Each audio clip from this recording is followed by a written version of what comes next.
Black lives matter. White friend, I hear you saying that a lot lately. I've seen you post it on social media. I've seen you walking around with it on your t-shirt. The question I have for you is, how much do Black lives matter to you? Here's how much I hope Black lives matter to you.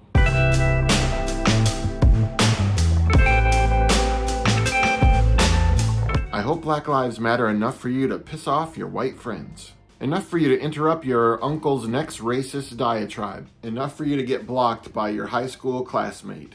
Enough for you to mess up your holiday gatherings. Enough for you to confront your minister.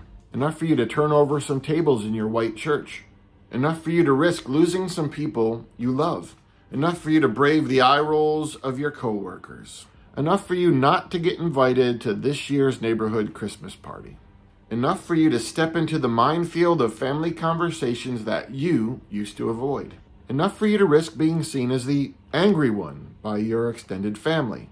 Enough for you to say something to the belligerent guy in the booth next to you. Enough for you to be pushed to the ground by police. Enough for you to brave rubber bullets and tear gas. Enough for you to be threatened with violence from a stranger. Enough to speak when you used to stay silent.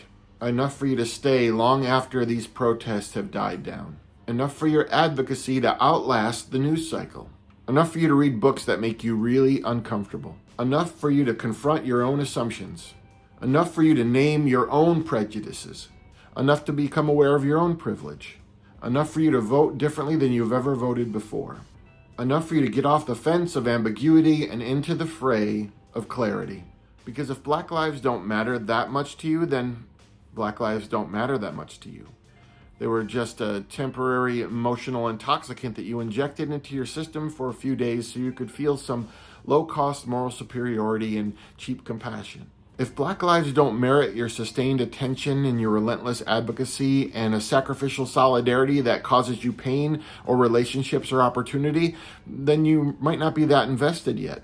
But if Black lives do matter as much as you say they matter, it's going to be more than a slogan. It's going to cost you something else. It's going to cause you inconvenience or discomfort or the severing of ties that happens when you speak unflinching truth in the places where truth may not be welcome, even in the places where the people you love gather. Because soon the events of these days are going to be replaced by something else. There's going to be another national emergency or constitutional crisis or a moment of great urgency that is going to ask for your emotional bandwidth, that's going to compete for your attention, and then you're going to have a choice to make.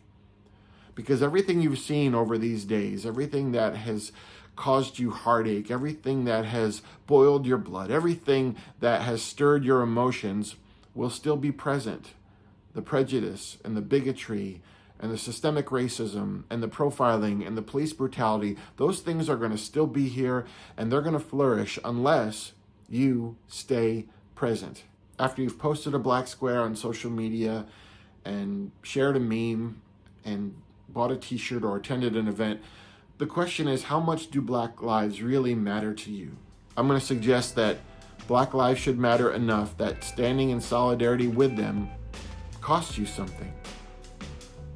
That's how much I hope Black lives matter to you. I'd love for you to share in the comments below what you're doing to make sure that this is not just an event, but actually a lifestyle of activism and advocacy and anti-racist work. Thanks so much.